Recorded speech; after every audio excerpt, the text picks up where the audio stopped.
먼저 이 시각 국방부로 가보겠습니다.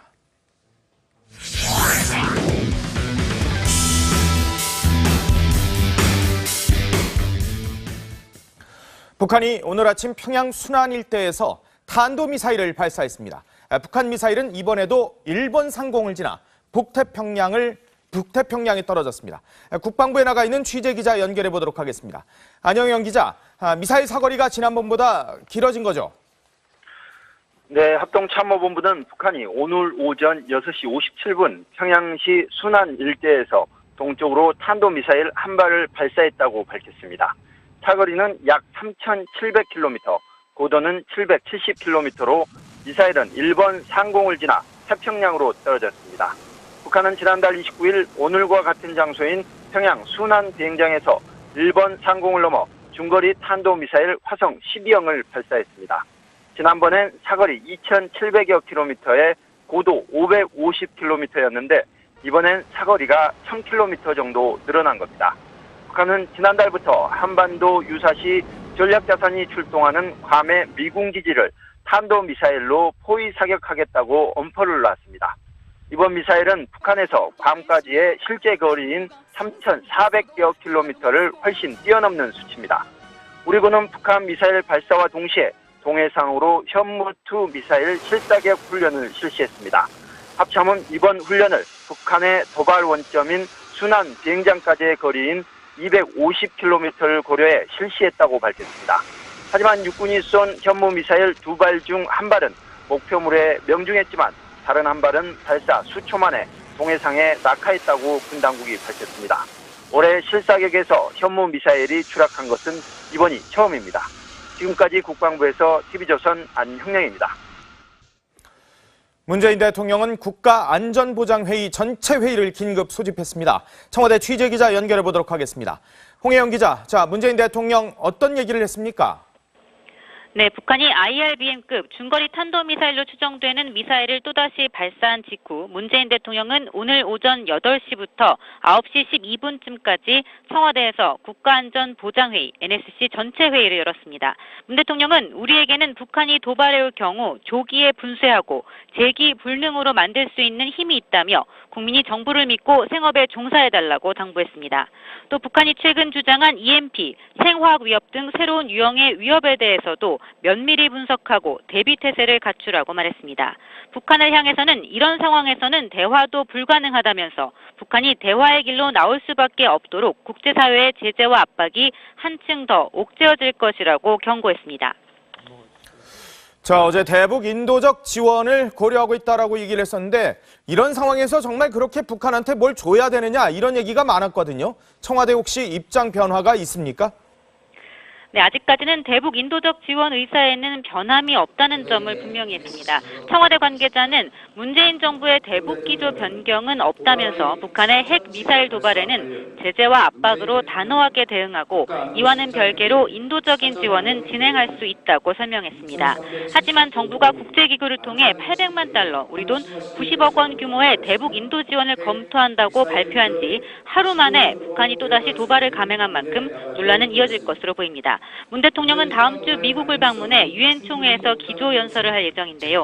여기에 담을 대북 메시지를 놓고도 고민이 깊을 것으로 보입니다. 지금까지 청와대에서 TV조선 홍혜영입니다. 야권은 한 목소리로 문재인 정부 안보 정책에 대해서 비판을 쏟아냈습니다. 전술핵 재배치를 재차 요구하면서 대북 인도 지원도 재고해야 한다고 주장했습니다. 국회 취재기자 연결해 보도록 하겠습니다. 최수영 기자, 야권 반응 전해주시죠. 네, 야권은 북한의 미사일 도발을 규탄하면서 문재인 정부 안보 정책을 집중적으로 비판했습니다. 전술핵 재배치에 동의하지 않는다고 한 문 대통령 발언을 반박했는데요.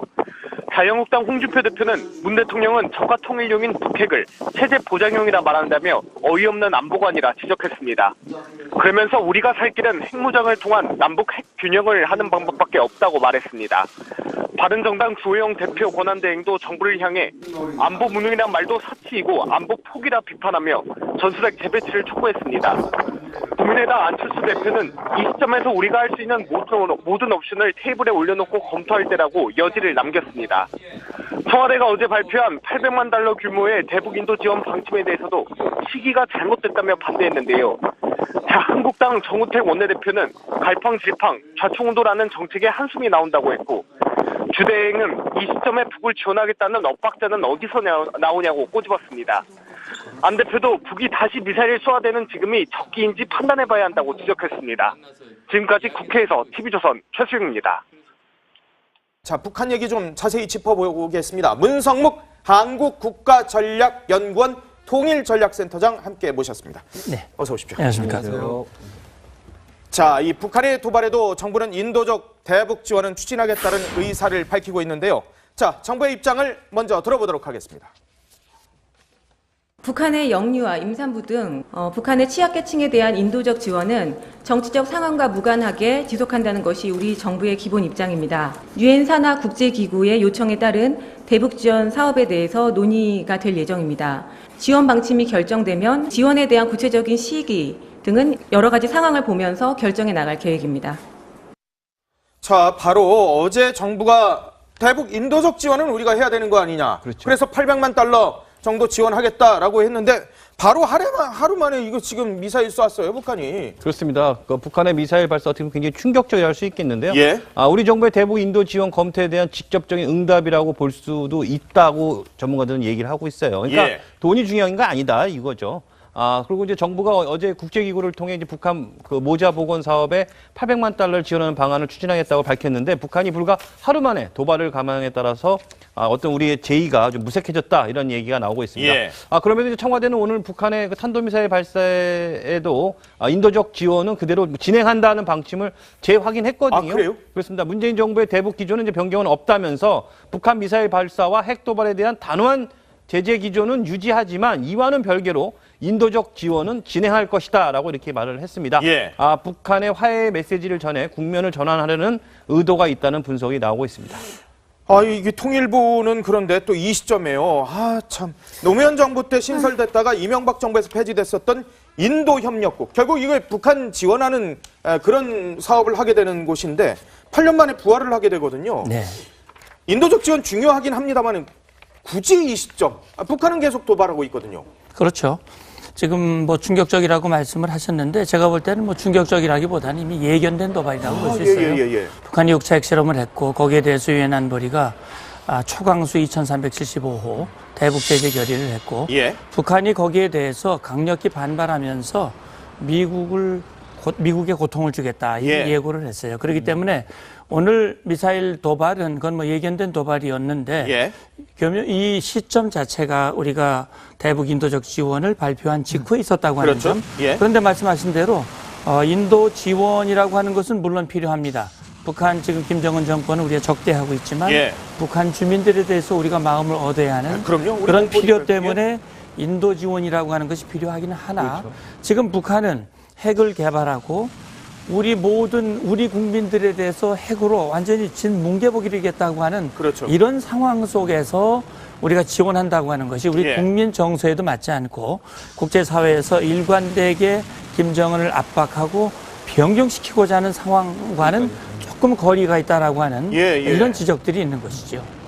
야당은 그러니까 아예 안보 포기 정권이라는 표현까지 쓰고 있습니다. 네, 그럼 이제 자유한국당 쪽에서 이제 나온 내용인데요. 북한의 이제 핵미사일에 대응하지 못하는 이 문재인 정부의 대북 정책을 안보 포기 상태다 이렇게 비판을 했어요. 그러면서 뭐라고 얘기했냐면 북한은 이제 적당한 제재로는 제어할 수가 없는 상황인 건데 지금이 우리 정부는 대북 인도적 지원이라는 명분으로 이게 800만 달러 지원 계획을 밝혔다. 그러면서 대북 유화책에 집착하고 있는 이유를 도저히 납득할 수가 없다. 이렇게까지 비판을 했습니다. 집착이라는 표현을 썼군요. 그러면서 이제 국민의당 안철수 대표 역시 이제 북한이 핵실험을 하고 유엔 제재 결의 통과된 직후에도 이제 또다시 이렇게 미사일을 쏘아대는 지금이 과연 이게 적기인지 판단해야 한다. 그래서 전략적으로 제발 사고해라. 전략적으로 사고해야 된다. 이렇게까지 지적을 했습니다. 모든 일에는 명분과 그리고 시점이 중요한 것인데 과연 명분과 시점이 다 갖춰진 행동인지 다시 한번 생각을 해봐야 된다는 건데 자 그런데 문재인 대통령이 어제 전술핵 재배치와 관련해서 완전히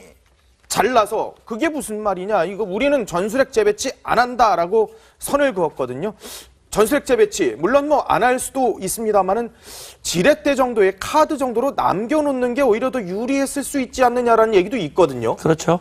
문재인 대통령의 연금은 좀 그렇게 이해를 했습니다. 찬성하지 않는다고 얘기를 했거든요. 지금 정부가 비핵화 정책이라고 하는 일관된 입장을 유지하고 있는 상황에서 예. 전술핵 재배치 문제나 핵무장을 그것도 대통령이 직접 뭐 하겠다라고 말하기에는 아마 부담이 있었을 그렇죠. 거예요. 그럼요. 그리고 또 유엔 이 총회 연설을 앞두고 예. 우리 대한민국은 비핵화 입장을 견지하고 있다. 그러니 북한의 비핵화를 위해서 국제사회가 일관되게 노력해달라. 아마 그런 논리의 연장선상에서 얘기를 했지만 예. 이유는 북한이 우리가 요구하는 대로 비핵화에 나오지 않고 근데 우리가 북한의 핵 인질이 되는 그런 상황이 됐을 때 네. 과연 계속 우리가 전술핵도 안 되고 핵무장도 안 된다. 그런 입장을 일관되게 할 수 있겠느냐. 예. 그런 차원에서 우리 국민들은 좀 더 우리가 스스로를 지킬 수 있는 그런 역량을 구비하는 것. 하하하. 그 중에 하나가 바로 전술핵 재배치고 결국 만약에 미국이 우리를 지켜주기 어려운 그런 상황이 됐을 때는 예. 결국 인도와 파키스탄 서로가 자위적인 차원에서 핵을 핵을- 무장했듯이 예. 우리도 그런 선택을 배제할 수는 없는 것이 아니냐라고 하는 것이 이제 우리 국민들의 목소리라고 봐야 되겠죠. 그렇죠. 지금 여론조사를 봐도 물론 안보 위기가 심각하니까 더 그렇습니다만은 핵에 대해서 우리도 핵을 가져야 되는 것 아니냐라는 여론이 더 높은 게 현실이거든요. 그렇습니다. 하하. 그 자유한국당에서요, 이 집착이라는 거에 대해서 좀 시원하게 설명을 해준 분이 계신데요. 그래요? 이 큰 흐름이 있다는 겁니다.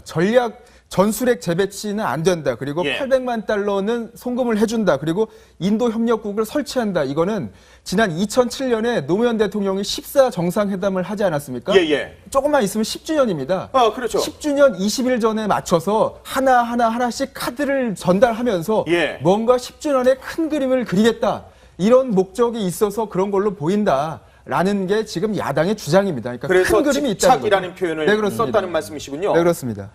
자, 야당은 거듭된 북한의 도발에 남북 핵균형을 이뤄야 된다라고 주장을 하고 있습니다. 들어보겠습니다. 마치 폭죽놀이 하듯이 미사일 도발을 하고 있습니다. 공기총을 아무리 성능 개량을 해도 대포를 당할 수가 없습니다. 우리가 살 길은 이제 핵무장을 통해서 남북 핵균형을 하는 방법밖에 없습니다. 수많은 전문가와 심지어 미국과 또 대다수의 국민 여론이 요구하는 전술핵 재배치 문제에 관해서 재배치하지 않겠다. 그러면 문 대통령이 생각하는 한반도 평화 보장책은 무엇입니까? 국민들에게 내놓아야 할 것 아닙니까? 자, 지금 보수 야당은 저렇게 우리가 살 길은 핵무장밖에 없다라고 얘기를 하는데요. 어떻습니까? 사실 이게 진짜 필요한 겁니까? 그리고 현실적으로 가능할까요?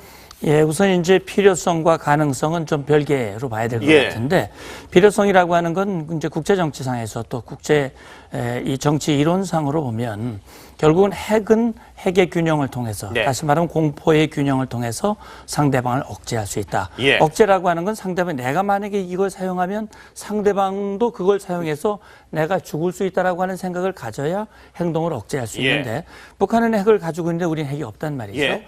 우리는 핵이 없지만 미국의 핵우산과 확장 억제로 이제 지키겠다 하는 얘기인데 그렇죠. 결국 이제 한미 동맹이 물론 공고할 때는 그것이 아무런 문제가 예. 없지만 언제 어느 때 어떤 상황이 있을는지 모르기 때문에 그렇죠. 결국은 이론상으로 보면 그 말이 맞는 얘기입니다. 그런데 중요한 것은 우리가 비핵화라고 하는 정책을 추진하고 그래서 NPT에 가입을 하고 그렇죠. 또 그 틀 속에서 우리가 원자력을 자유롭게 이용을 하고 있는데 예. 만약에 그걸 비핵화 정책을 포기하는 한 예. 다시 말하면 핵무장을 한다면 그걸로 인해서 치러야 할 여러 가지 대가들 그렇죠. 그런 것들이 있기 때문에 실현 가능성에 대해서는 미국도 이제 일단 반대를 할 것이고요. 예. 그러면 결국 한미동맹과 핵무장 둘 중에 하나를 선택해라. 예. 만약에 그런 상황이 된다면 우리로서는 상당히 어려울 수 있기 근데 때문에 핵무장하고 전술핵 재배치하고는 조금 다르지 않습니까? 물론 다르죠. 네. 전술핵 재배치는 이제 미국 트럼프 대통령도 한국이 원하면 검토해 볼 수 있다라고 하는 보도가 나왔었는데 그렇죠. 예. 그건 좀 다른 문제죠. 예. 전술핵은 주한미군이 다시 말하면 그 소유권은 미국이 가지고 있고 그걸 위치상 한국에 갖다 놓는 것이고 사드 배치와 비슷한 비슷한 거라고 거죠. 보면 그렇죠. 되겠군요. 그런 것이고 핵무장은 우리가 이제 하는 것이니까 예. 좀 성격은 다른 겁니다. 아하, 전술핵 재배치는 미국과 대한민국 정부의 협의하에 따라서 가능할 수도 있는. 그건 뭐 우리가 원하고 미국이 동의하면 가능한 것이죠. 아하. 주변국 역시 반발도 그렇게 크죠? 않은 상황인 아마 거죠? 제가 생각할 예. 때는 그것은 지금 중국은 아마 사드 배치에 대해서 네. 반대를 하고 있기 예. 때문에 전술핵이 들어왔을 경우 그 수위가 더 높아질 가능성도 있습니다. 아하. 예.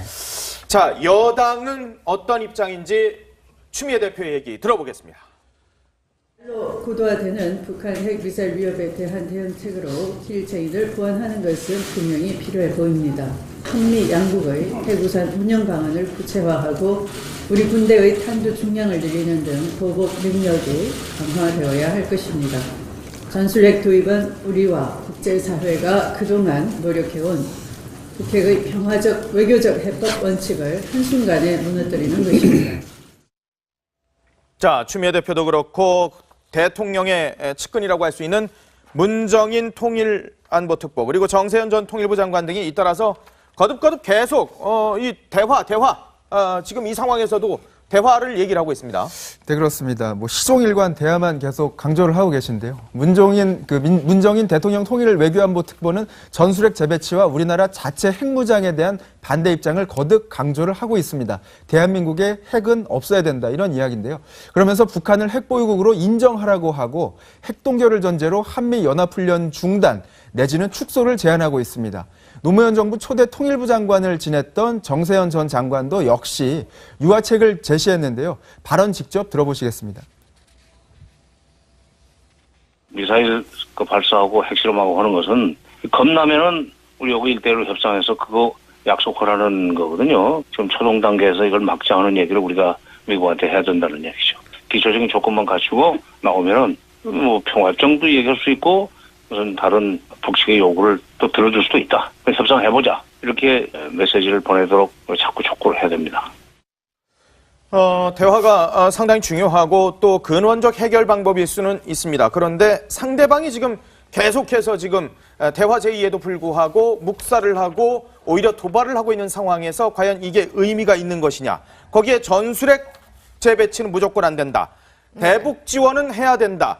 자, 그래서 정부 여당에 대해서 과연 이게 맞는 조치냐라는 비판이 나옵니다. 한마디로 정리를 하면 이제 CNN 인터뷰가 있었잖아요. 예. 중요한 이벤트였는데 문 대통령이 핵무장 안 해라고 CNN과 인터뷰하자마자 북한이 미사일을 마음 놓고 쏜 것이다. 이렇게 정리까지 할 수 있을 것 같습니다. 북한에 화해 손짓을 했지만 사실상 이렇게 외면당한 거는 이번이 처음이 아닙니다. 문재인 대통령은 북한이 대륙간 탄도미사일급 화성 14형 발사로 국제사회를 뒤흔든 지 이틀 만인 7월 6일 새 정부의 대북 정책을 담은 베를린 구상을 발표하면서 남북관계 개선에 대한 의지를 천명한 적이 있었고요. 또 이후 정부는 같은 달 17일에 북한의 군사 당국 회담과 적십자 회담을 공식 제의했지만 북한은 아무런 응답도 하지 않다가 7월 28일 화성 14형을 심야에 기습 발사하는 대형 도발을 했습니다. 예. 뭐 이번에도 인도적 대북 제재 추진한다고 하니까 이제 뭐 탄도미사일 쐈고요. 국제사회가 대북 제재 구멍을 막기 위해 노심초사하고 있는데 그런데 정작 한국 정부는 아무리 인도적 차원으로 지원을 한다고 해도 계속 이런 식으로 북한이 나오니까 당장 고민이 깊어지는 모습입니다.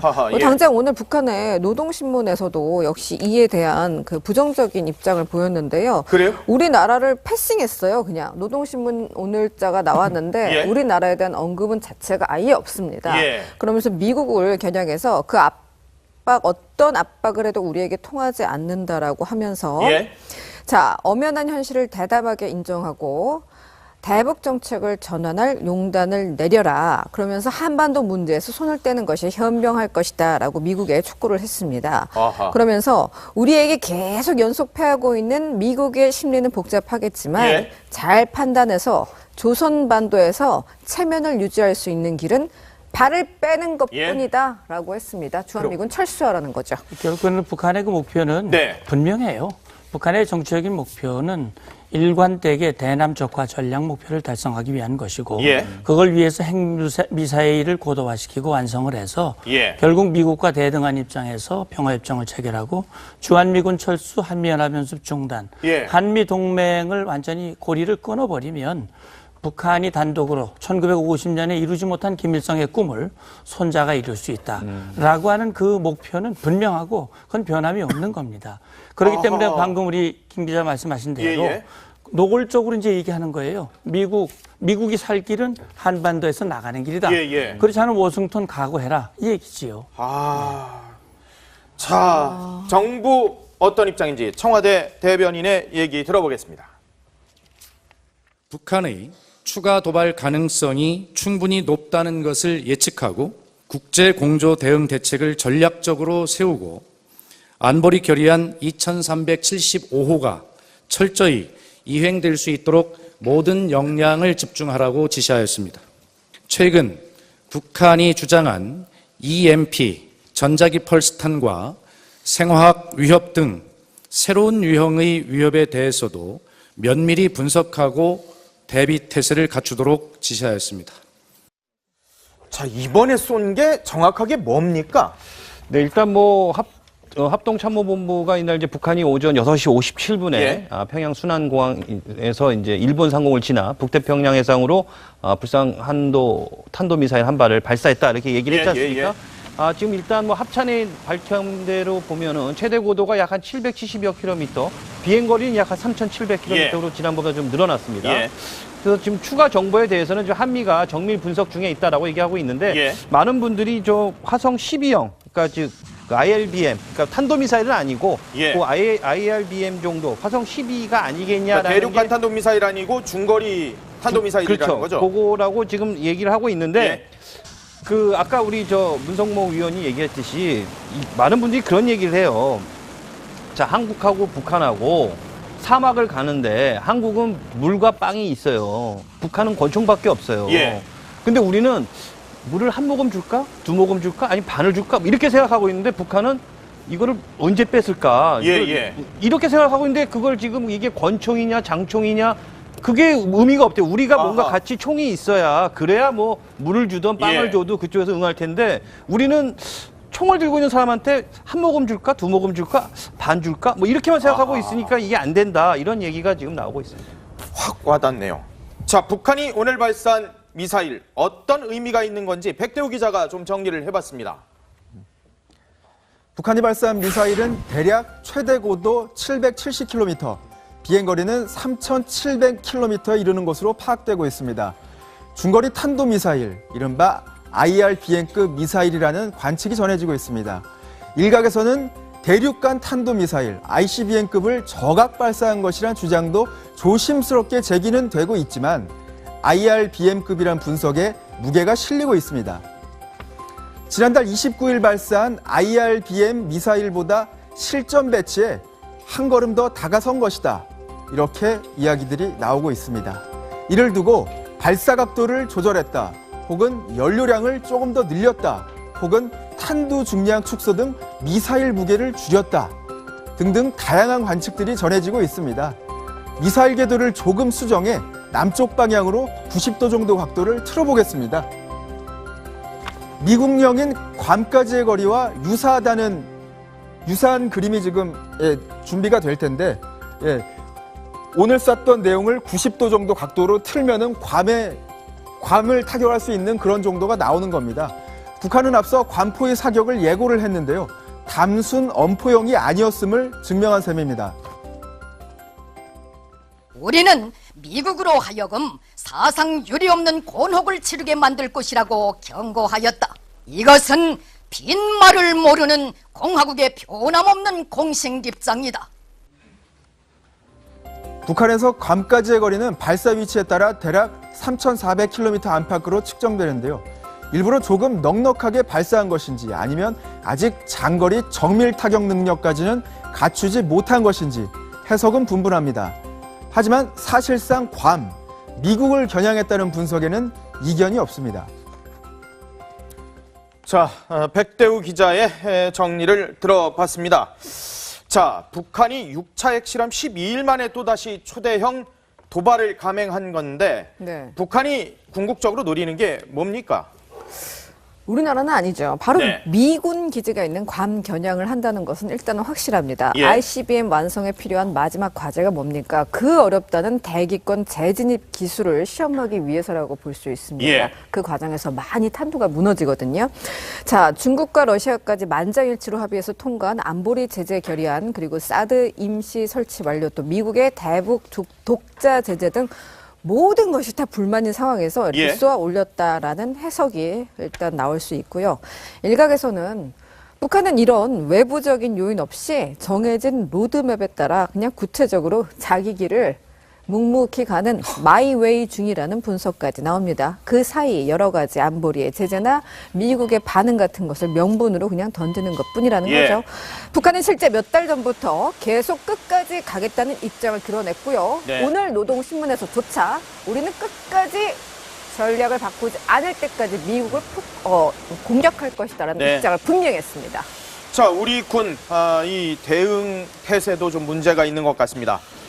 북한 미사일의 대응 태세로 쐈는데 현무 미사일 2발 쐈는데 한 발은 또 이게 잘못 쐈나 봅니다. 그렇죠. 오늘 같은 경우 이제 북한이 미사일을 발사하자마자 우리 군 같은 경우는 이제 북한의 도발지구를 계속 감시하고 있었다고 했어요. 예. 그래서 발사하자마자 바로 이제 현무투를 동해상으로 발사해서 즉각 대응 태세를 갖췄다라고까지 아예 밝혔어요, 국방부에서. 예. 근데 현무투의 이제 사거리가 도발 원점이 이제 평양 이제 순안과의 거리를 따져갖고 한 250km쯤에 맞춰서 그 목표물을 타격을 하겠다는 목표로 간 건데 예. 북한은 이제 미사일 발사 즉시 도발 원점을 타격할 수 있다라는 자신감을 보여준 거예요. 근데 예. 우리 측이 현무 미사일 한 발이 동해상으로 추락을 한 거거든요. 2발을 쐈는데. 예. 앞서 들으신 것처럼 우리 군이 이제 2발을 쐈는데 한 발은 명중을 했다고 밝혔어요. 250km 정도를 가서 예. 정확한 우리가 측정했던 목표물에 떨어졌다. 나머지 한 발은 정말 수초 만에 바로 동해상으로 떨어졌다는 거거든요. 그럼 2발을 쐈는데 한 발이 떨어졌다. 50%의 성공이었잖아요. 예. 그럼 우리 국민들이 이제 불안이 심한 상황에서 우리의 대응 미사일마저 한 발이 떨어졌다 그러니 그 불안감은 더할 수밖에 없는 상황인 거죠. 기술적인 건 잘 모르겠습니다만 이거 저기 북한은 지금 3,000km가 넘는 미사일도 빵빵 잘 쏘고 있는데 우리는 250km짜리 미사일도 지금 2발 중에 한 발이 지금 떨어지는 이 상황들 이거 어떻게 읽어야 될지 진짜. 아니 현무2는요. 그리고 이동식 발사대를 타격할 수도 없습니다. 그러니까 말하자면 움직이면서 쏘고 있는데 고정물체를 타격하는 연습을 하고 있는 겁니다. 이게 얼마나 답답한 상황입니까? 북한이 웃겠어요. 자, 미국 반응은 어떻습니까?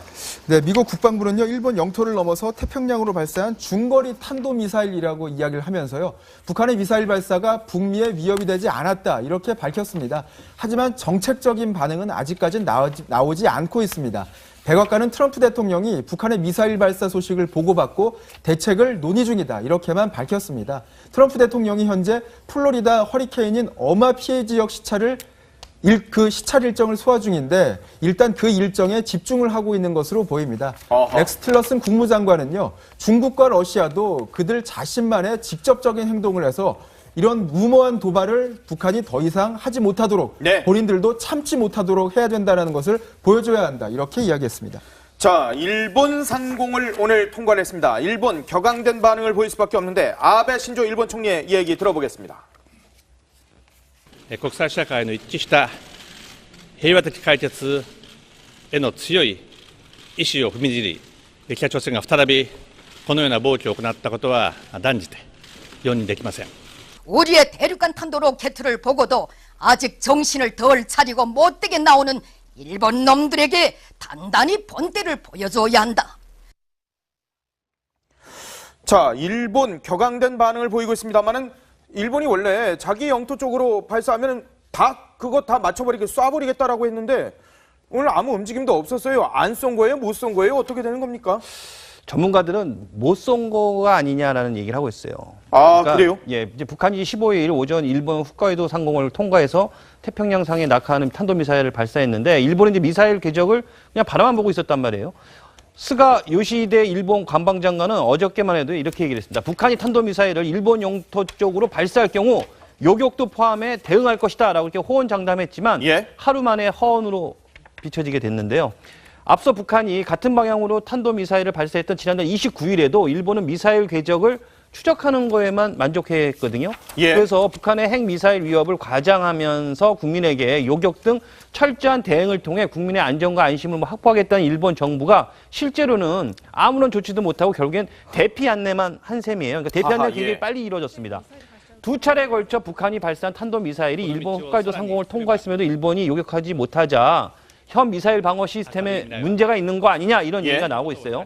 일본 여권을 중심으로 미사일 방어 시스템 보안론이 거세지는 점도 이런 점인데 문제는 뭐냐면 이게요. 그 물리학적으로 봤을 때 일본 영토를 지나갈 때는 미사일이 막 올라가는 단계입니다. 그러니까 이게 요격이 쉽지 않다는 거예요. 이게 일본이 갖고 있는 이 미사일 요격 시스템이 패트리어트나 뭐 이런 그런 것들이 정점에 올라가서 내려올 때 이제 요격하는 건데 일본하고 가깝잖아요. 그러니까 막 올라가는 거기 때문에 이 맞추기 쉽다는 거죠. 그러니까 이 어느 정점에 가서 내려올 때는 맞추기가 쉬운데 올라가는 걸 맞추기 쉽지가 않죠. 그렇죠. 이건 괌을 향한 괌 타격을 위한 거니까 아무래도 그랬던 상황. 그래도 일본은 빨리 대피하라고 일본 국민들한테 고지는 한 모양이에요. 한 3분 정도 만에 고지가 나온 것 같습니다. 대한민국은 과연 그런 고지도 있었나요? 대한민국을 향한 미사일은 아니라고는 합니다만 과연 대한민국을 향해서 쏘았을 때 우리가 그런 능력을 갖추고 있는지도 다시 한번 생각을 해봐야 될 것 같습니다. 자, 계속해서 다음 주제로 넘어가 보도록 하겠습니다. 북한의 영유아, 임산부 등 북한의 취약계층에 대한 인도적 지원은 정치적 상황과 무관하게 지속한다는 것이 우리 정부의 기본 입장입니다. 유엔 산하 국제기구의 요청에 따른 대북 지원 사업에 대해서 논의가 될 예정입니다. 지원 방침이 결정되면 지원에 대한 구체적인 시기 등은 여러 가지 상황을 보면서 결정해 나갈 계획입니다. 자, 바로 어제 정부가 대북 인도적 지원은 우리가 해야 되는 거 아니냐. 그래서 800만 달러 정도 지원하겠다라고 했는데 바로 하루 만에 이거 지금 미사일 쐈어요, 북한이. 그렇습니다. 북한의 미사일 발사 어떻게 보면 굉장히 충격적이라 할 수 있겠는데요. 예. 우리 정부의 대북 인도 지원 검토에 대한 직접적인 응답이라고 볼 수도 있다고 전문가들은 얘기를 하고 있어요. 그러니까 돈이 중요한 게 아니다 이거죠. 그리고 이제 정부가 어제 국제기구를 통해 이제 북한 그 모자 복원 사업에 800만 달러를 지원하는 방안을 추진하겠다고 밝혔는데 북한이 불과 하루 만에 도발을 감행에 따라서 어떤 우리의 제의가 좀 무색해졌다 이런 얘기가 나오고 있습니다. 그러면서 청와대는 오늘 북한의 그 탄도미사일 발사에도 인도적 지원은 그대로 진행한다는 방침을 재확인했거든요. 그래요? 그렇습니다. 문재인 정부의 대북 기조는 이제 변경은 없다면서 북한 미사일 발사와 핵 도발에 대한 단호한 제재 기조는 유지하지만 이와는 별개로 인도적 지원은 진행할 것이다라고 이렇게 말을 했습니다. 북한의 화해 메시지를 전해 국면을 전환하려는 의도가 있다는 분석이 나오고 있습니다. 이게 통일부는 그런데 또 이 시점에요. 참. 노무현 정부 때 신설됐다가 이명박 정부에서 폐지됐었던 인도협력국. 결국 이거 북한 지원하는 그런 사업을 하게 되는 곳인데 8년 만에 부활을 하게 되거든요. 인도적 지원 중요하긴 합니다만 굳이 이 시점. 북한은 계속 도발하고 있거든요. 그렇죠. 지금 뭐 충격적이라고 말씀을 하셨는데 제가 볼 때는 뭐 충격적이라기보다는 이미 예견된 도발이라고 볼 수 있어요. 북한이 6차 핵실험을 했고 거기에 대해서 유엔 안보리가 초강수 2375호 대북 제재 결의를 했고 북한이 거기에 대해서 강력히 반발하면서 미국의 고통을 주겠다 이 예고를 했어요. 그렇기 때문에 오늘 미사일 도발은 그건 뭐 예견된 도발이었는데 이 시점 자체가 우리가 대북 인도적 지원을 발표한 직후에 있었다고 하는 점. 그런데 말씀하신 대로 인도 지원이라고 하는 것은 물론 필요합니다. 북한 지금 김정은 정권은 우리가 적대하고 있지만 북한 주민들에 대해서 우리가 마음을 얻어야 하는 그런 필요 때문에 인도 지원이라고 하는 것이 필요하기는 하나 지금 북한은 핵을 개발하고 우리 국민들에 대해서 핵으로 완전히 진뭉개보기겠다고 하는 이런 상황 속에서 우리가 지원한다고 하는 것이 우리 국민 정서에도 맞지 않고 국제사회에서 일관되게 김정은을 압박하고 변경시키고자 하는 상황과는 조금 거리가 있다라고 하는 이런 지적들이 있는 것이죠. 야당은 그러니까 아예 안보 포기 정권이라는 표현까지 쓰고 있습니다. 결국 이제 자유한국당 쪽에서 이제 나온 내용인데요. 북한의 이제 핵미사일에 대응하지 못하는 이 문재인 정부의 대북 정책을 안보 포기 상태다 이렇게 비판을 했어요. 그러면서 뭐라고 얘기했냐면 북한은 이제 이제 적당한 제재로는 제어할 수가 없는 상황인 건데 지금이 우리 정부는 대북 인도적 지원이라는 명분으로 이게 800만 달러 지원 계획을 밝혔다. 그러면서 대북 유화책에 집착하고 있는 이유를 도저히 납득할 수가 없다. 이렇게까지 비판을 했습니다. 집착이라는 표현을 썼군요. 그러면서 이제 국내당 안철수 대표 역시 이제 북한이 핵실험을 하고 유엔 제재 결의 통과된 직후에도 이제 또다시 이렇게 미사일을 쏘아대는 지금이 과연 이게 적기인지 판단해야 한다. 그래서 전략적으로 제발 사고해라. 전략적으로 사고해야 된다. 이렇게까지 지적을 했습니다. 모든 일에는 명분과 그리고 시점이 중요한 것인데. 현무 미사일이 추락한 것은 이번이 처음입니다. 지금까지 국방부에서 TV조선 안형량입니다. 문재인 대통령은 국가안전보장회의 전체 회의를 긴급 소집했습니다. 청와대 취재기자 연결해 보도록 하겠습니다. 홍혜영 기자, 자, 문재인 대통령 어떤 얘기를 했습니까? 네, 북한이 IRBM급 중거리 탄도미사일로 추정되는 미사일을 또다시 발사한 직후 문재인 대통령은 오늘 오전 8시부터 9시 12분쯤까지 청와대에서 국가안전보장회의 NSC 전체 회의를 열었습니다. 문 대통령은 우리에게는 북한이 도발해올 경우 조기에 분쇄하고 재기 불능으로 만들 수 있는 힘이 있다며 국민이 정부를 믿고 생업에 종사해달라고 당부했습니다. 또 북한이 최근 주장한 EMP, 생화학 위협 등 새로운 유형의 위협에 대해서도 면밀히 분석하고 대비태세를 갖추라고 말했습니다. 북한을 향해서는 이런 상황에서는 대화도 불가능하다면서 북한이 대화의 길로 나올 수밖에 없도록 국제사회의 제재와 압박이 한층 더 옥죄어질 것이라고 경고했습니다. 자, 어제 대북 인도적 지원을 고려하고 있다라고 얘기를 했었는데 이런 상황에서 정말 그렇게 북한한테 뭘 줘야 되느냐 이런 얘기가 많았거든요. 청와대 혹시 입장 변화가 있습니까? 네, 아직까지는 대북 인도적 지원 의사에는 변함이 없다는 점을 분명히 했습니다. 청와대 관계자는 문재인 정부의 대북 기조 변경은 없다면서 북한의 핵 미사일 도발에는 제재와 압박으로 단호하게 대응하고 이와는 별개로 인도적인 지원은 진행할 수 있다고 설명했습니다. 하지만 정부가 국제기구를 통해 800만 달러, 우리 돈 90억 원 규모의 대북 인도 지원을 검토한다고 발표한 지 하루 만에 북한이 또다시 도발을 감행한 만큼 논란은 이어질 것으로 보입니다. 문 대통령은 다음 주 미국을 방문해 유엔 총회에서 기조연설을 할 예정인데요. 여기에 담을 대북 메시지를 놓고도 고민이 깊을 것으로 보입니다. 지금까지 청와대에서 TV조선 홍혜영입니다. 야권은 한 목소리로 문재인 정부 안보 정책에 대해서 비판을 쏟아냈습니다. 전술핵 재배치를 재차 요구하면서 대북 인도 지원도 재고해야 한다고 주장했습니다. 국회 취재기자 연결해 보도록 하겠습니다. 최수용 기자, 야권 반응 전해주시죠. 네, 야권은 북한의 미사일 도발을 규탄하면서 문재인 정부 안보 정책을 집중적으로 비판했습니다. 전술핵 재배치에 동의하지 않는다고 한 문 대통령 발언을 반박했는데요. 자유한국당 홍준표 대표는 문 대통령은 적가 통일용인 북핵을 체제 보장용이라 말한다며 어이없는 안보관이라 지적했습니다. 그러면서 우리가 살 길은 핵무장을 통한 남북 핵 균형을 하는 방법밖에 없다고 말했습니다. 바른정당 주호영 대표 권한대행도 정부를 향해 안보 무능이란 말도 사치이고 안보 포기라 비판하며 전술핵 재배치를 촉구했습니다. 국민의당 안철수 대표는 이 시점에서 우리가 할 수 있는 모든 옵션을 테이블에 올려놓고 검토할 때라고 여지를 남겼습니다.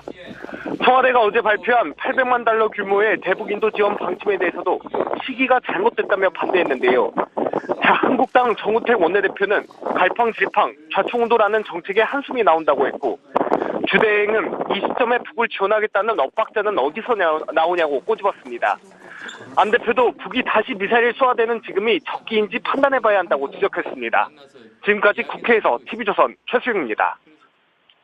자, 북한 얘기 좀 자세히 짚어보겠습니다. 문성묵 한국국가전략연구원 통일전략센터장 함께 모셨습니다. 네. 어서 오십시오. 안녕하십니까. 자, 이 북한의 도발에도 정부는 인도적 대북 지원은 추진하겠다는 의사를 밝히고 있는데요. 자, 정부의 입장을 먼저 들어보도록 하겠습니다.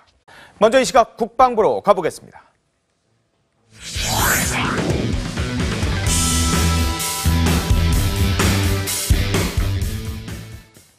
북한이 오늘 아침 평양 순안 일대에서 탄도미사일을 발사했습니다. 북한 미사일은 이번에도 일본 상공을 지나 북태평양에 떨어졌습니다. 국방부에 나가 있는 취재기자 연결해 보도록 하겠습니다. 안영영 기자, 미사일 사거리가 지난번보다 길어진 거죠? 네, 합동참모본부는 북한이 오늘 오전 6시 57분 평양시 순안 일대에서 동쪽으로 탄도미사일 한 발을 발사했다고 밝혔습니다. 사거리는 약 3,700km, 고도는 770km로 미사일은 일본 상공을 지나 태평양으로 떨어졌습니다. 북한은 지난달 29일 오늘과 같은 장소인 평양 순안 비행장에서 일본 상공을 넘어 중거리 탄도미사일 화성 12형을 발사했습니다. 지난번엔 사거리 2,700여 킬로미터에 고도 550km였는데 이번엔 사거리가 1,000km 정도 늘어난 겁니다. 북한은 지난달부터 한반도 유사시 전략자산이 출동하는 괌의 미군 기지를 탄도미사일로 포위 사격하겠다고 엄포를 놨습니다. 이번 미사일은 북한에서 괌까지의 실제 거리인 3,400여 킬로미터를 훨씬 뛰어넘는 수치입니다. 우리 군은 북한 미사일 발사와 동시에 동해상으로 현무2 미사일 실사격 훈련을 실시했습니다. 합참은 이번 훈련을 북한의 도발 원점인 순안 비행장까지의 거리인 250km를 고려해 실시했다고 밝혔습니다. 하지만 육군이 쏜 현무 미사일 2발 중 1발은 목표물에 명중했지만 다른 1발은 발사 수초 만에 동해상에 낙하했다고 군 당국이 밝혔습니다. 올해 실사격에